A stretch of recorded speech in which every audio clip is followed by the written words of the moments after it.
Buenas tardes, mi querida familia. Vamos a continuar con esta serie de Reformando quiénes somos como iglesia. Y en el capítulo que estamos tocando, estamos aprendiendo acerca del tema en común del capítulo 7, el cual es el matrimonio.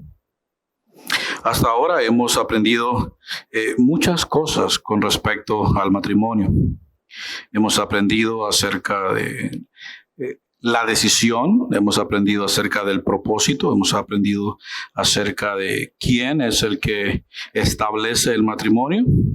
Hemos aprendido acerca de la soltería, hemos aprendido acerca de el tiempo matrimonial y también hemos aprendido acerca de los conflictos y cómo estos continúan y deben de ser resueltos. Los versos del 17 al 24 nos traen un nuevo subtema, el cual es el llamado del Señor. La semana pasada estuvimos hablando acerca del contexto religioso.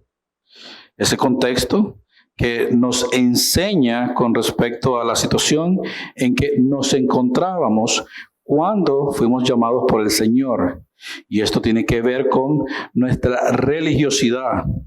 Concluimos entendiendo de que solamente porque ahora somos cristianos no debemos de separarnos y romper nuestras amistades con aquellos que creían lo que nosotros creíamos en aquel entonces. Pero también llegamos a entender que dentro del pasaje Pablo nos está diciendo de que si tú eras un católico y ahora eres cristiano, vas a continuar yendo a misa, participando de la hostia, entendiendo que lo que ellos practican y creen es lo que tú vas a participar y creer en ese momento. No. Eso es como digamos que yo sea un musulmán que se transforma en un cristiano, pero a la hora de que agarran un cristiano, entonces yo voy a ser el primero en que va a agarrar la espada y le voy a cortar la cabeza para no quedar mal con mis amigos musulmanes. No, el trasfondo religioso, el contexto religioso implicaba que la razón por la cual no nos vamos a separar es para enseñarles y mostrarles a nuestros amigos y nuestros familiares que todavía continúan muertos en sus delitos y pecados, es la transformación o la regeneración que Cristo ha hecho en nosotros. Y a través de un testimonio, predicarle las buenas noticias también a ellos. Eso es con respecto al contexto religioso. En esta tarde vamos a entender el contexto civil, ¿verdad? Que viene siendo el resto de los otros versos, comenzando con el 21. El texto lee de la siguiente manera. Si eres un esclavo, y en forma de pregunta, no dejes que eso te preocupe. Sin embargo, si tienes la oportunidad de ser libre, aprovéchala. Y recuerda, si eras un esclavo cuando el Señor te llamó, ahora eres libre en el Señor. Y si eras libre cuando el Señor te llamó, ahora eres un esclavo de Cristo. Dios pagó un alto precio por ustedes. Así que no se dejen esclavizar por el mundo. Amados hermanos, cada uno debería permanecer tal como estaba cuando Dios lo llamó por primera vez. Si notamos, hay una frase en común en los versos desde el 17 al 24. Y esa frase en común es el llamado del Señor. Las primeras todas las encontramos en el verso 17, cuando dice, cada uno debería seguir viviendo en la situación que el Señor lo haya puesto. La segunda la encontramos en la parte B del mismo verso. Y permanecer tal como estaba cuando Dios lo llamó por primera vez. La tercera vez la encontramos en el verso 20. Cada uno debería permanecer tal como estaba cuando Dios lo llamó. Y la última vez la encontramos en ese verso 24. Amados hermanos, cada uno debería permanecer tal como estaba cuando Dios lo llamó por primera vez. Si nosotros vemos que hay una repetición de una frase en particular, lo que implica es que ese es el subtema. Es eso lo que Pablo está resaltando.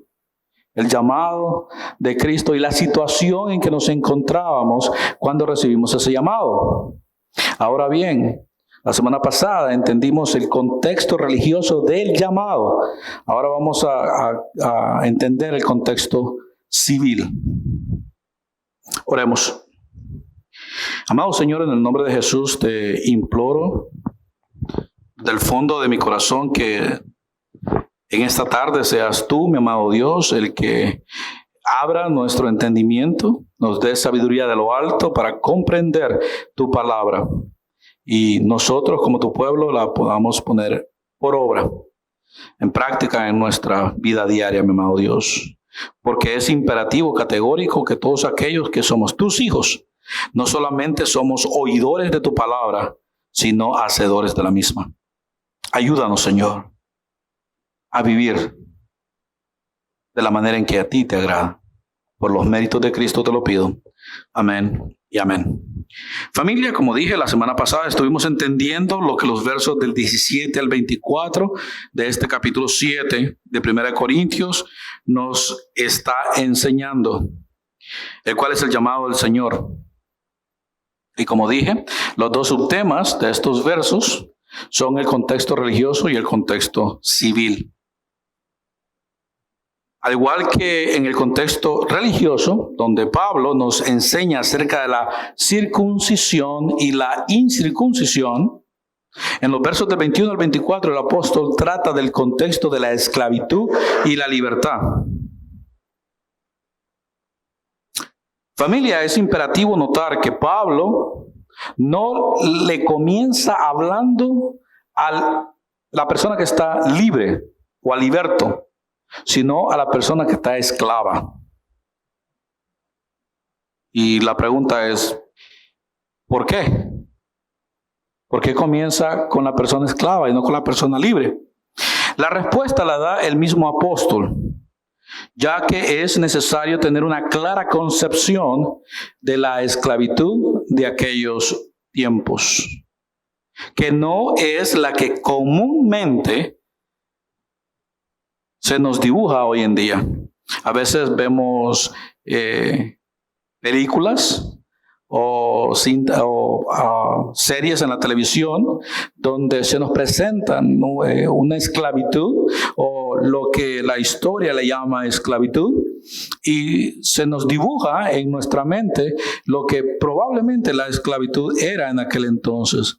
Pero no es hasta que vamos a los libros históricos y aprendemos acerca de lo que en realidad era la esclavitud, no podemos tener una concepción clara o un concepto claro de lo que la esclavitud era en aquel entonces. En aquellos tiempos, el esclavo era el último peldaño en el escalafón social. En pocas palabras, si había un formato establecido en la sociedad, como en la sociedad de hoy en día, que cuando hablamos acerca de diferentes esferas, nos apunta la clase alta, la clase media y la clase baja, típicamente. Pero la realidad es que tenemos la clase alta, la clase medio alta, la clase entre la medio alta y la media, luego la media, y hay otras clases ahí sociales. Cuando vamos a aquel entonces, había algo parecido, una escala con respecto a la sociedad, y el esclavo era la parte más baja de esa sociedad. No obstante, el esclavo contaba con ciertos beneficios. Entre ellos estaba el trabajo, la comida, la casa, la salud y la protección que su amo era responsable de darle al esclavo. Ahora bien, si el esclavo cometía un error, le costaba la vida. Y el esclavo no tenía privilegios con respecto a tomar decisiones por sí mismo.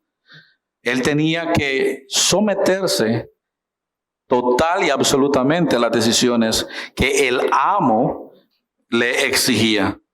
De ahí que si el amo le exigía cualquier cosa al esclavo, el esclavo tenía que obedecer sin ni siquiera preguntar de el por qué.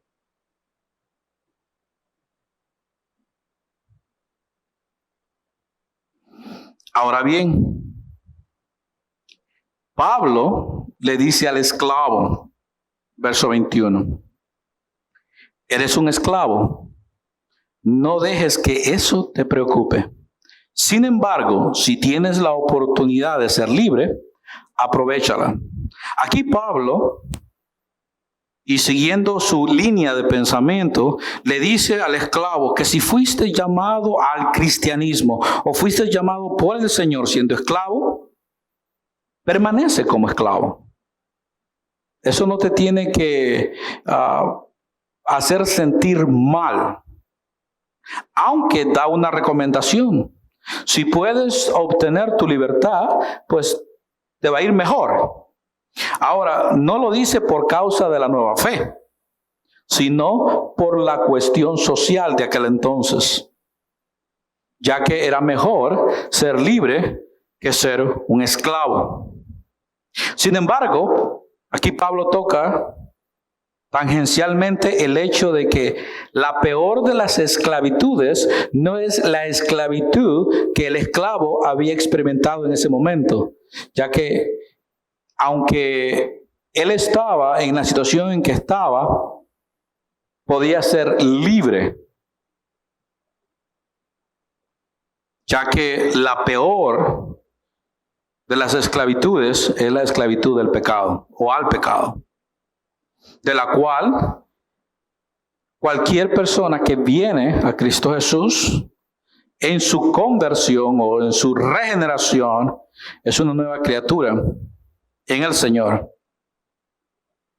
El texto dice, y recuerda, si eras un esclavo cuando el Señor te llamó, ahora eres libre en el Señor. El esclavo tenía que comprender que aunque su condición social no cambiara, aunque ahora él continúa siendo un esclavo de su amo y tenía que someterse a todo lo que su amo le dice que haga, ya no es esclavo del pecado, ya es libre en Cristo Jesús, aunque siga siendo esclavo. La recomendación de Pablo aquí es, tu condición social ya no importa, porque tu condición espiritual ha cambiado. Y esa es la que importa.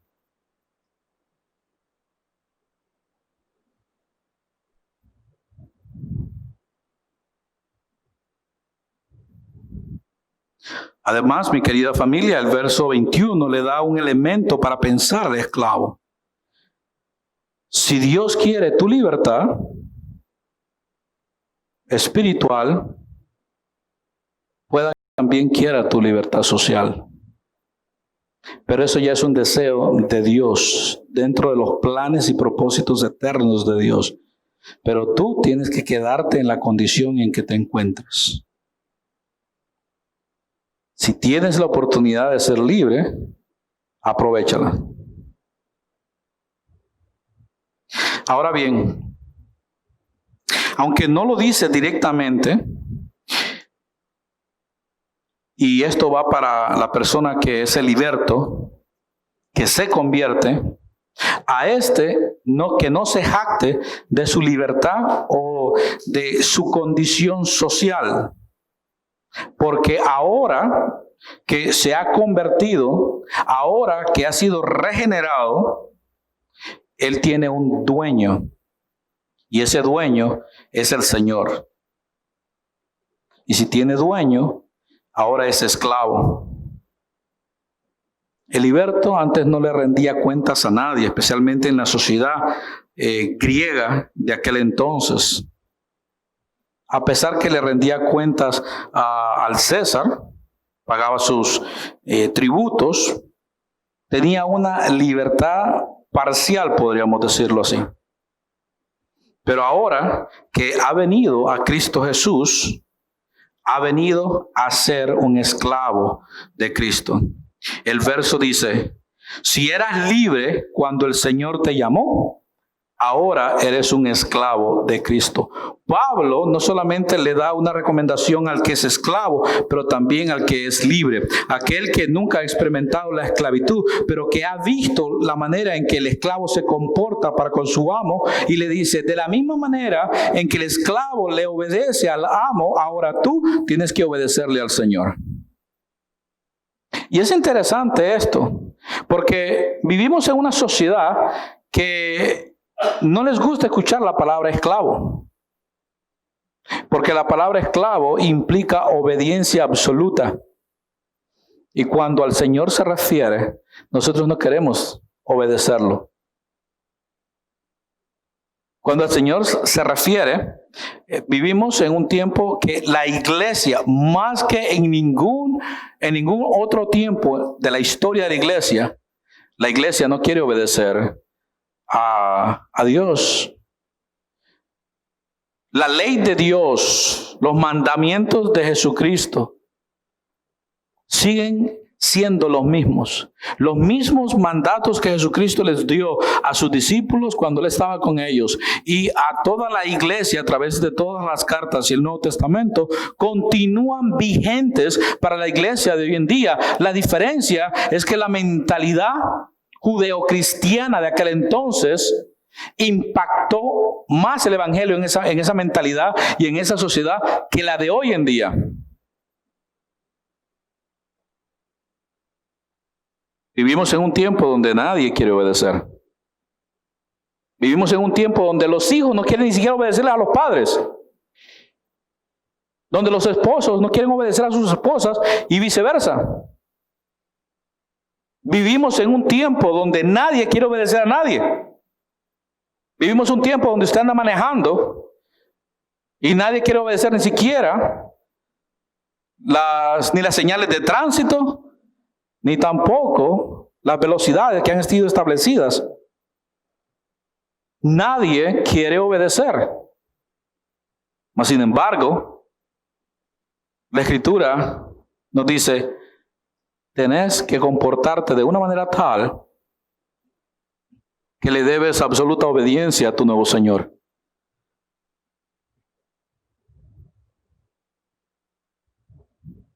Familia, cuando traemos este concepto y lo colocamos en el tema central del capítulo 7, el cual es el matrimonio, vemos entonces cómo la enseñanza cobra sentido, ya que el matrimonio es en sí una institución civil. Por ende, si nos convertimos, o sea, nos llamó Dios estando casados con una persona pagana o una persona inconversa, no nos separemos. El matrimonio no tiene nada que ver con nuestra conversión. El matrimonio no puede santificar la vida cristiana. El que santifica la vida cristiana es el cristiano. El que santifica al cristiano es Dios. Y todo esto basado en el llamamiento santo que el cristiano ha recibido por parte de Dios. Ahora, es cuestión de vivir una vida para la gloria de Dios dentro del matrimonio, dando testimonio con la vida misma de que el poder de Dios está en nosotros. Y que como buenos creyentes, convertidos, transformados, regenerados en nuevas criaturas, estamos conscientes de nuestra situación y nos vamos a someter a los mandatos de Dios. Familia, vuelvo y repito, el matrimonio no santifica, pero nosotros santificamos el matrimonio con nuestra vida cristiana. Por eso el apóstol remata nuevamente en el versículo 24 cuando dice: amados hermanos, cada uno debería permanecer tal como estaba cuando Dios lo llamó por primera vez. Recordemos que es más importante el llamado que la situación en que nos encontramos. Ahora bien, el verso 23 recalca que Dios pagó un alto precio por ustedes. Ahora vamos de la situación al precio. Pablo quiere recordarle a los discípulos de aquel entonces y a nosotros hoy en día que fuimos comprados. Antes le pertenecíamos al mundo, ahora le pertenecemos a Cristo. Y a veces yo escucho por ahí que personas dicen, la salvación es gratis. Siempre lo he predicado y siempre lo predicaré. La salvación no es gratis. La salvación del creyente es lo más costoso en el universo y en toda la creación. La misma Escritura dice, Dios pagó un alto precio por ustedes. Y si la Escritura dice que Dios pagó un alto precio por ustedes, ¿por qué hay gente que dice que la salvación es gratis? La respuesta es muy sencilla. Lo dicen porque piensan que la salvación depende del ser humano. Oh, fui yo el que acepté a Cristo, eso no me costó nada. Yo vine, oré, el pastor pidió que pasáramos al frente, yo pasé al frente, el pastor oró por mí y no me costó nada, es gratis. No, mi querida familia. La salvación no depende de nosotros, depende de Dios. Y es Dios el que da la salvación a quien Él quiere dársela. Porque fue Él que pagó el alto precio, no nosotros. Nosotros lo que tenemos que es entender ese alto precio y vivir una vida agradecidos por ese precio que se pagó por nosotros.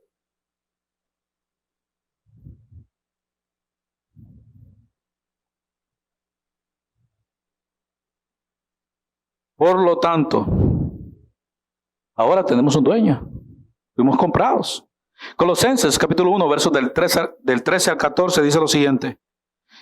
Pues Él, refiriéndose a nuestro Dios, nos rescató del reino de la oscuridad y nos trasladó al reino de su Hijo amado, quien compró nuestra libertad y perdonó nuestros pecados. Yo no entiendo por qué hay gente que no comprende la palabra los compró. Familia, Jesucristo es nuestro Señor.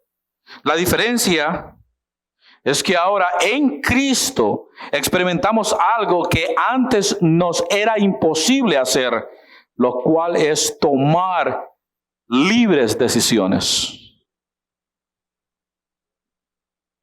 Romanos capítulo 6, versos del 12 al 14 es el texto. No permitan que el pecado controle la manera en que viven. No caigan ante los deseos pecaminosos. No dejen que ninguna parte de su cuerpo se convierta en un instrumento del mal para servir al pecado.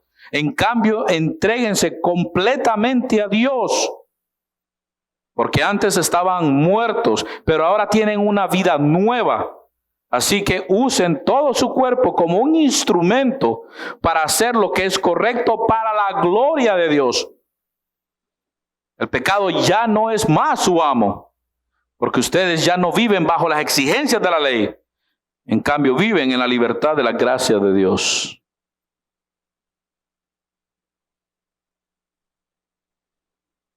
Por eso, Pablo agrega lo siguiente, así que no se dejen esclavizar por el mundo. Una pregunta que nosotros como cristianos debemos de hacernos a diario es, ¿quién está manejando nuestra vida? ¿Quién está controlando nuestros pensamientos? ¿Nosotros? ¿El Espíritu Santo? ¿La naturaleza pecaminosa? ¿Satanás? ¿O el mundo?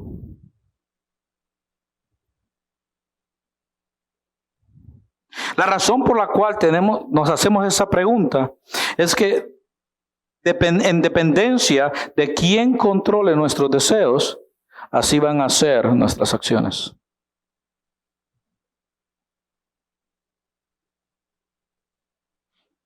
Familia, si fuimos liberados por Cristo, ahora tenemos un dueño. Por lo tanto, no vivamos como si no tuviéramos un dueño. Él pagó el precio de nuestro rescate espiritual.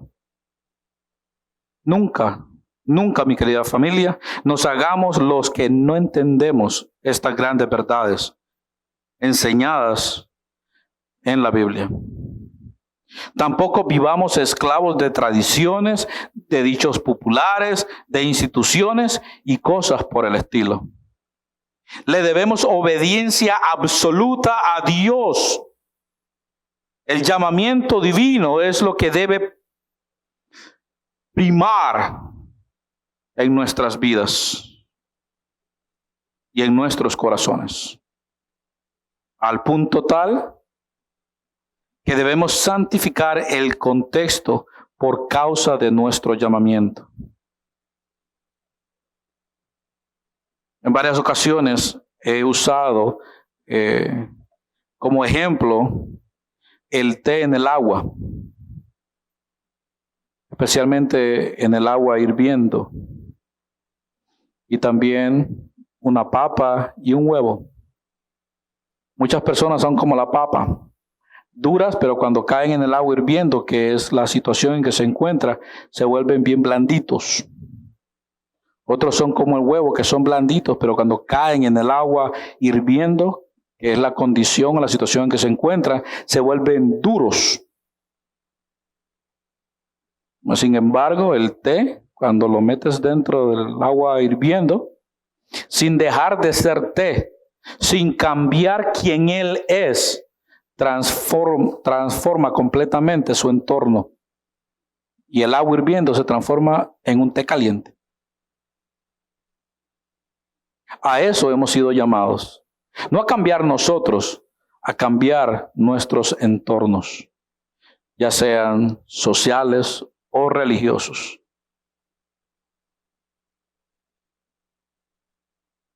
En su oración sumo sacerdotal, en Juan capítulo 17, versos del 15 al 19, Jesucristo, orándole al Padre, le dice lo siguiente: no te pido que los quites del mundo, sino que los protejas del maligno. Al igual que yo, ellos no pertenecen a este mundo. Hazlos santos con tu verdad. Enséñales tu palabra, la cual es verdad. Así como tú me enviaste al mundo, yo los envío al mundo y me entrego por ellos como un sacrificio santo, para que tu verdad pueda hacerlos santos. Y si alguien diría por ahí, bueno, pastor, eso fue para los discípulos cuando estaban ahí en el aposento alto, antes de que fueran al Getsemaní y él fuera arrestado. No, el contexto, recuerdan, cada texto dentro de su contexto. Verso 16 dice lo siguiente: no te pido solo por estos discípulos, sino también por todos los que creerán en mí por el mensaje de ellos. Eso es para ti y para mí y para la iglesia de nuestro Señor Jesucristo a través de todas las eras.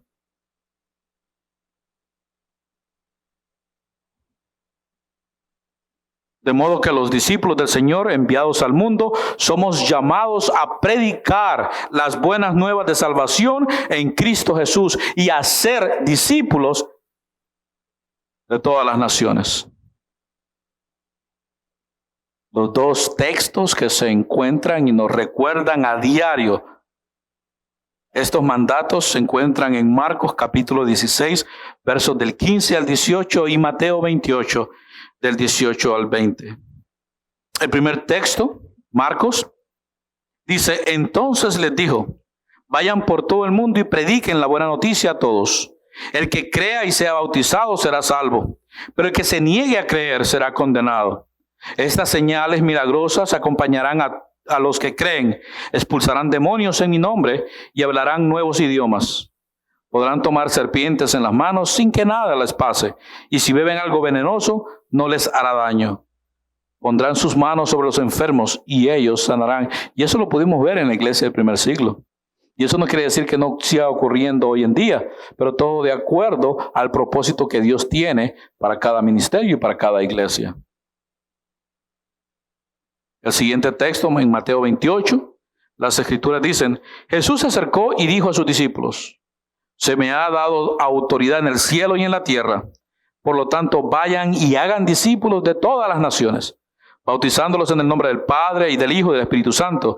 Enseñen a los nuevos discípulos a obedecer todos los mandatos que les he dado. Y tengan por seguro esto, estoy con ustedes siempre hasta el fin de los tiempos.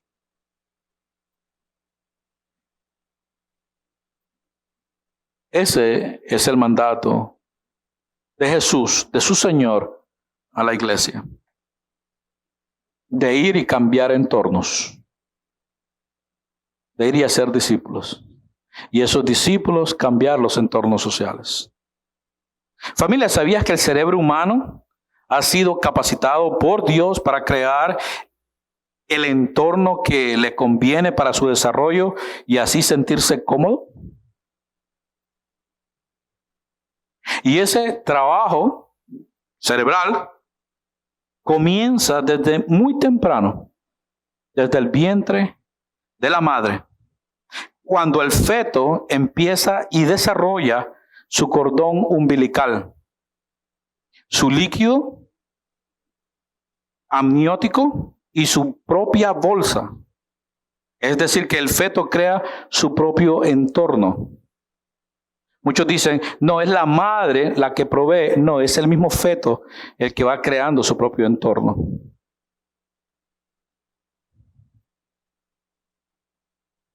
Yo sé que ahí también hay un determinismo biológico, pero la función está en el cerebro del feto, el cual está y se vuelve cómodo dentro de su entorno.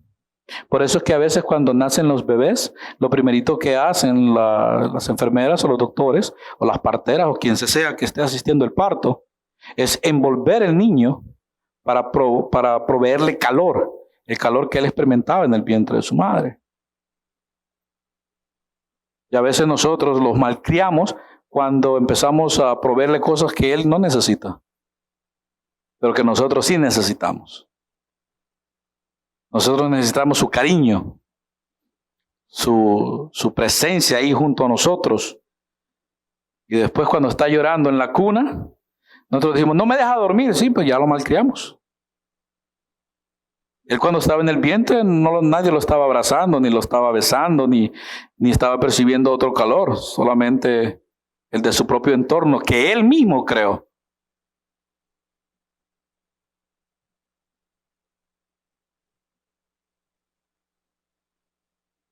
Por otro lado, cuando venimos a Cristo, Dios nos da el poder para hacer todas las cosas que Él desea, incluyendo cambiar nuestros entornos. Filipenses 2, 12 al 13 es el texto. Pablo, a la iglesia, a los filipenses, les dice, queridos amigos, siempre siguieron mis instrucciones cuando estaba con ustedes. Y ahora que estoy lejos, es aún más importante que lo hagan. Esfuércense por demostrar los resultados de su salvación, obedeciendo a Dios con profunda reverencia y temor, pues Dios trabaja en ustedes y les da el deseo y el poder para que hagan lo que a Él le agrada. Vuelvo y repito, Él es nuestro amo. Y nosotros le debemos a Él obediencia. Y Él nos da el poder y el deseo para hacer lo que a Él le agrada. Pablo, en sus palabras de ánimo a Timoteo, en 2 de Timoteo, capítulo 1, versos del 5 al 7, le dice, me acuerdo de tu fe sincera, pues tienes la misma fe de la que primero estuvieron llenas tu abuela Loida y tu madre Eunice. Y sé que esa fe sigue firme en ti. Por esta razón, te recuerdo que avives el fuego del don espiritual que Dios te dio cuando te impuse mis manos. Se está refiriendo al pastorado. Pues Dios no nos ha dado espíritu de temor y timidez, sino poder, amor y autodisciplina.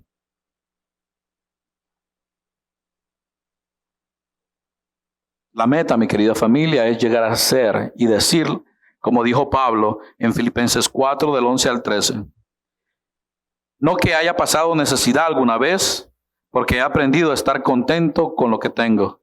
Sé vivir con casi nada y con todo lo necesario. He aprendido el secreto de vivir en cualquier situación, sea con el estómago lleno o vacío, con mucho o poco, pues todo lo puedo hacer por medio de Cristo, quien me da la fuerza.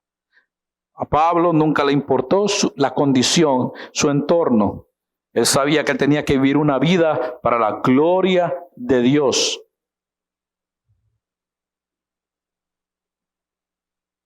Pablo sabía que había sido llamado para cambiar su entorno.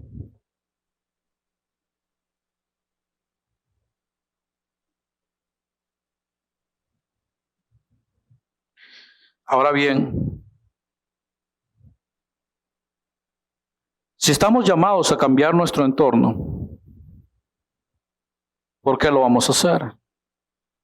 Como ya lo he dicho antes, porque a eso nos ha llamado nuestro dueño. Si nuestro dueño nos dice que debemos de ir a cambiar nuestro entorno, si nuestro dueño nos dice que debemos de ir a compartir las buenas nuevas de salvación en Cristo Jesús, si nuestro dueño nos dice que debemos de vivir una vida a la altura, si nuestro dueño nos dice que debemos de hacer lo que sea, tenemos que hacerlo. No importando nuestro contexto social, civil o religioso. Lo que también nos dice es que huyamos del pecado. Para ello, véanse 1 Corintios capítulo 6, verso 18. Estuvimos tocando y ahondando bastante sobre este tema. También que huyamos de la adoración a los ídolos. 1 Corintios 10, 14. Y que huyamos de todo lo que estimule las pasiones juveniles, según de Timoteo 2:22. De eso nos pide que huyamos. Pero también nos pide que huyamos de otra cosa.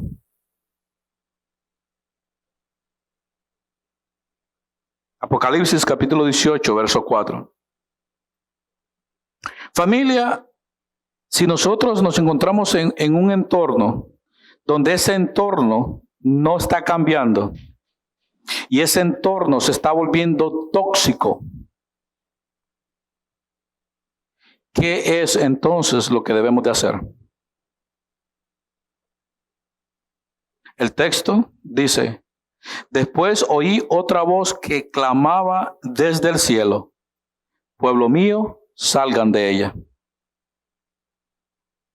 No participen de sus pecados o serán castigados junto con ella. Estoy preparando una serie del libro de Apocalipsis y voy a retocar este texto cuando estemos ahí. Pero aquí, de lo cual se está refiriendo, era que el pueblo se encontraba en Babilonia. Y Babilonia, por así decirlo, era ese contexto sociopolítico, económico y religioso que maneja las vidas de muchas personas, llevándolas a su propia destrucción. Este sistema se opone al reino de Dios. Y por lo tanto, el texto le dice al pueblo: salgan de ahí, salgan de ese entorno, porque viene un castigo para ese entorno. Por lo tanto, deben de salir. Y eso lo hemos visto a través de la historia de la Biblia, de la historia de la humanidad. Cuando Dios prepara castigar a un entorno, Dios salva o saca de ese entorno a su pueblo. Lo hizo con Noé en el diluvio. Lo hizo con Lot en Sodoma y Gomorra. Y aún en medio de las 10 plagas que él envió a Egipto, dentro de Egipto protegió a su pueblo, pero eventualmente lo sacó de ahí. En el desierto, en medio de todas las circunstancias que envolvieron al pueblo de Dios, Dios terminó llevándolo donde Él dijo que tenían que ir. Cuando el entorno se vuelve tóxico, Dios dice: salgan de ahí. Y nos dice que salgan porque castigo viene para ese entorno. Es un castigo fuerte porque viene directamente de Dios. ¿Por qué? Porque en ese entorno ya no se está obedeciendo a Dios. En ese entorno ya no les importa lo que Dios dice. Se ha vuelto un sistema, un entorno que se opone al reino de Dios. Una iglesia que no esté dispuesta a someterse a Dios es una iglesia que va a ser castigada por Dios. Y eso lo vemos en las cartas del Apocalipsis a las 7 iglesias. Cada una de las iglesias, con excepción de 2 iglesias, siempre están recibiendo una advertencia. Si no cambias, castigo viene.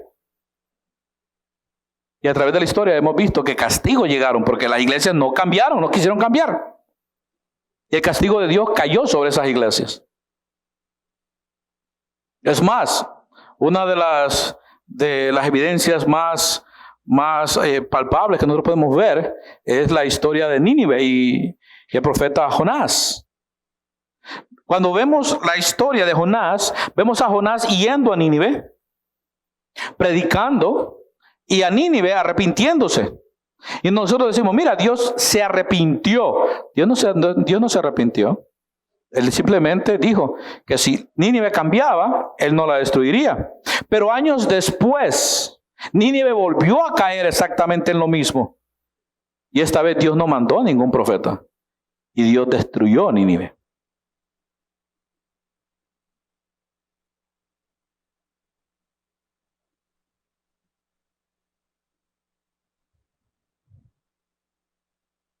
Ahora bien, habíamos dicho en el texto que Dios nos dice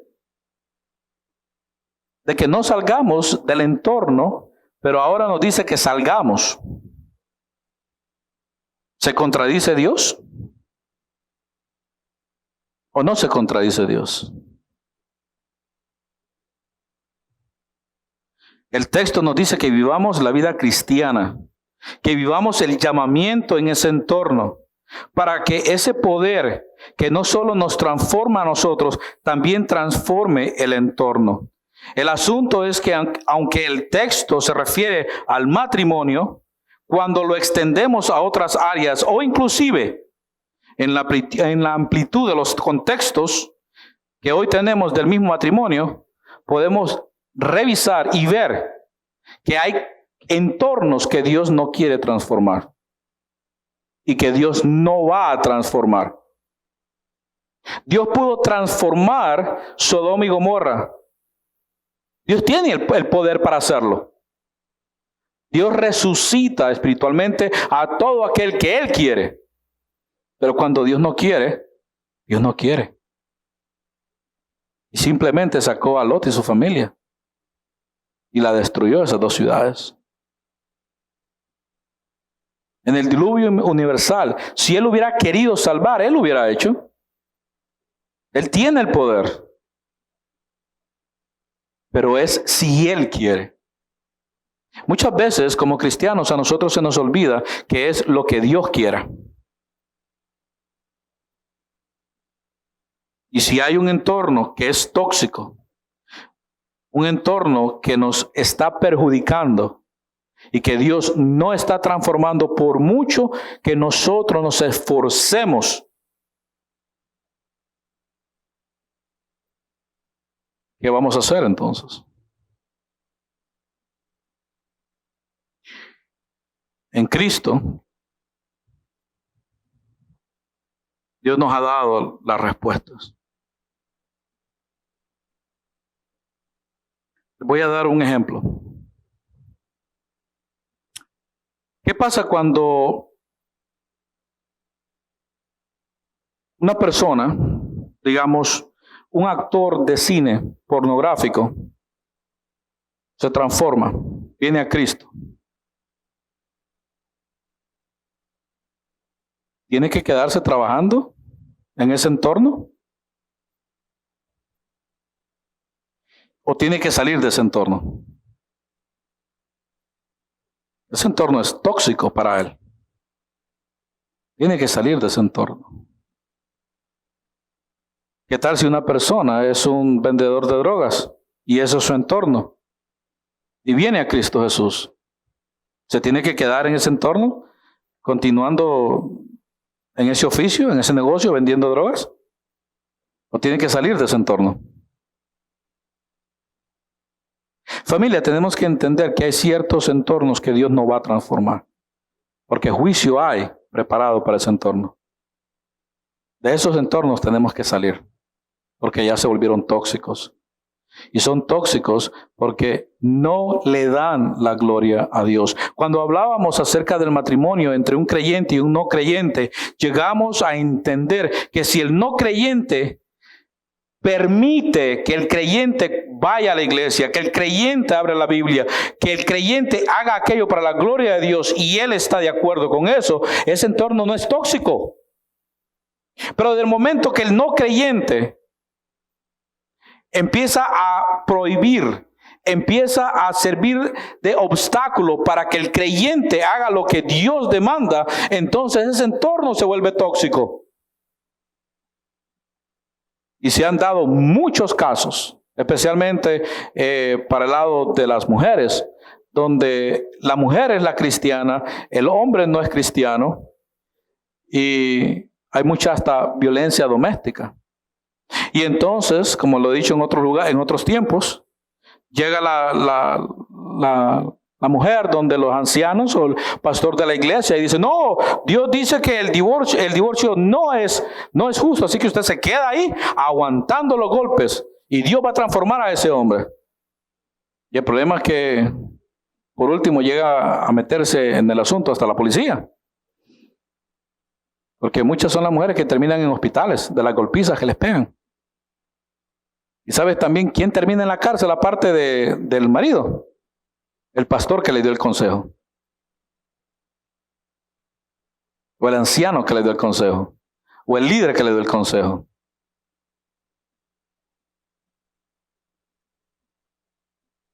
Tenemos que estar claros de aquellos entornos en los cuales el creyente se encuentra. ¿Por qué? Porque como creyente yo no puedo santificar la pornografía. Porque Dios definió que eso es pecado. Como creyente yo no puedo santificar el crimen organizado. ¿Por qué? Porque Dios ya dijo que eso es pecado. Como creyente yo no puedo santificar entornos que Dios ha dicho que son tóxicos. Yo no puedo. Debo salir de esos entornos.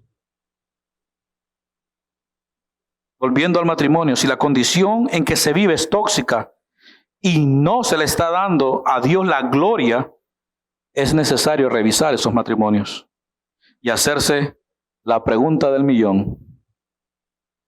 ¿Esos matrimonios fueron voluntad de Dios o voluntad humana? Con esto termino. Que Dios nos dé sabiduría de lo alto para saber cuál es su voluntad para nuestras vidas y el poder para tomar bien en serio nuestra responsabilidad como creyentes en el entorno al cual Dios nos ha llamado y cumplir su voluntad, no la nuestra. Oremos.